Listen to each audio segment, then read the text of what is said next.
right, so I have the new 2024 Beats Pill here. This thing retails for $150, and this thing gets loud in the special kind of reviewer packaging that they sent me. They actually let you know with this little card that this thing gets loud. But yeah, this thing at 100% is super loud. I normally keep it at around like 75% or so. And so this thing can fill up a big room at your house, or if you're at a park or something and you want to put this centrally located with everyone, this will be able to pump out that music. But once you turn the volume level up over like 85%, the sound starts to sound a little bit more muddied together. But anything like 85% and below, you are able to identify the different parts of your music, like your lows, your mids, and your highs. So yeah, if you do go to 100%, it will be louder, but the sound quality will degrade just a little bit. It's not like bad sounding or anything, but if you want the optimal sound quality, keep it around 85% or below. Now, if you are willing to spend another $150 and pick up another Beats Pill, you will have the ability to enter in two different audio modes. So the first one is amplify mode. So this means that both speakers will be playing the same audio from the same audio source that you're listening to. So there's no lag or latency. So it sounds great. You have one at one end of the room, the other one at the other end, and you're able to walk between them and listen to the audio very cleanly. And then the second mode will be stereo mode. So one of the speakers will become a left channel and the other one will be the right channel. And this is ideal if you are going to be watching movies and stuff, so you can have a little bit of a surround sound experience. But to be clear, this isn't spatial audio, but definitely enough to get the job done. And so my experience with these two modes has been very positive, but there is a little bit of a learning curve when it comes to the controls. So to enter in the amplify mode, you have to bring both speakers close to each other and hold down on the center button for a few seconds, and then boom, they'll go ahead and sync together. And then if you want to go into the stereo mode, you have to choose one of the speakers and just hold on to the center and the volume up button at the same time for a few seconds, and then it will enter in that stereo mode. But one improvement that I will suggest is that they add some type of like audio prompt. So when you do go into stereo or amplify mode, it will actually tell you, like a voice will tell you that you're in that actual mode.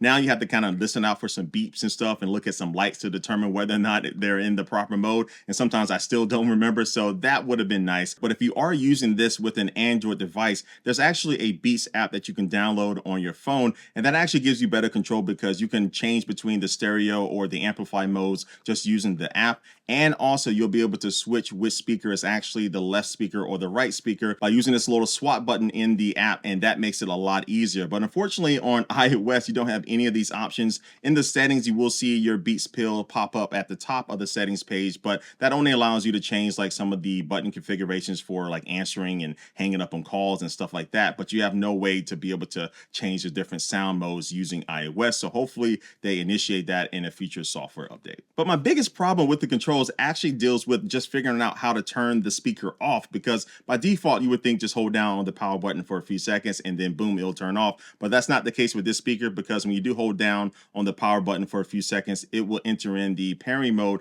that allows for the fast and quick pairing with your iPhone or an Android device, where you get a little pop-up at the bottom, and in a couple of taps you have the speaker paired to your phone. And so you have to actually turn off the speaker, you have to hold down the power button for at least 0.8 seconds, but no more than 3 seconds, and then that will turn off the speaker. And I figured this out because I went online and found a Reddit post with someone complaining about the same thing. But yeah, that's how you turn it off. But it's kind of weird that it didn't have anything like that in the instructions to let you know. So hopefully they can fix that in the future versions of these things that are shipping out. But the good thing is that that's like the worst part of the speaker for me. Everything else I really like. I love the design of this speaker. It weighs around like 24 ounces or 680 grams. So it's still pretty lightweight, and it does still have this pill shape, which makes it very compact for putting in your backpack or your purse to travel with. And this also comes in 3 different colors. So I have the statement red and also the champagne gold, but it also does come in matte black. And on the back and the bottom of the speaker, you do have this silicone soft touch feeling material, and you do have a few feet there at the bottom of the speaker with this little kind of indentation there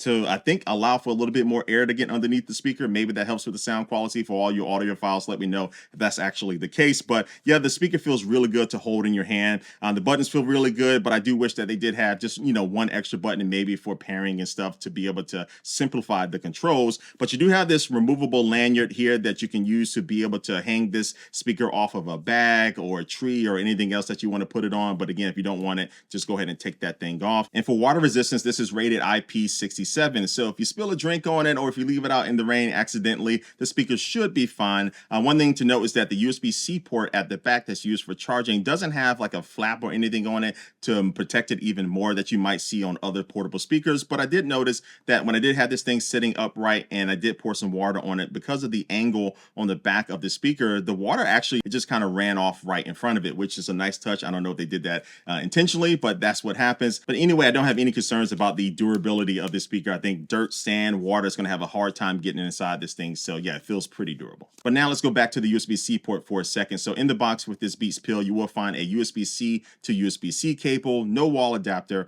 but in just 10 minutes of charging, you will be able to get up to 2 hours of listening time. Just in case you forgot to charge the speaker the night before, 10 minutes should give you a lot of time to be able to listen to this thing. But at fully charged, you will be able to get up to 24 hours of listening time, which is really good, impressive battery life for a speaker of this size. And you can also use this Beats Pill to charge your phone or other devices using the same USB-C port. So you just plug in that device using the USB-C cable, and then you press down on the power button 3 times, and then that will initiate the reverse charging. And the last thing with the USB-C port is that if you do have like your phone plugged in via the USB-C cable, now you can enable lossless audio playback using the Beats Pill, so you can get some higher quality audio. Now, if you do happen to lose your Beats Pill and you did set it up with either Find My on your iPhone or Find My device on Android, you'll be able to locate your Beats Pill on a map and then be able to hopefully find it before someone else does. Okay, so I think that Beats has done a pretty good job with this Beats Pill. There are a couple of things with the controls that I do want to see fixed and re-engineered, but overall, I find that this is a product that I like because the sound is there, the build quality is there, and also the compatibility with Android and iOS is there, which you don't always see on Apple devices, but it's nice that you have that there. And actually, I think this thing is better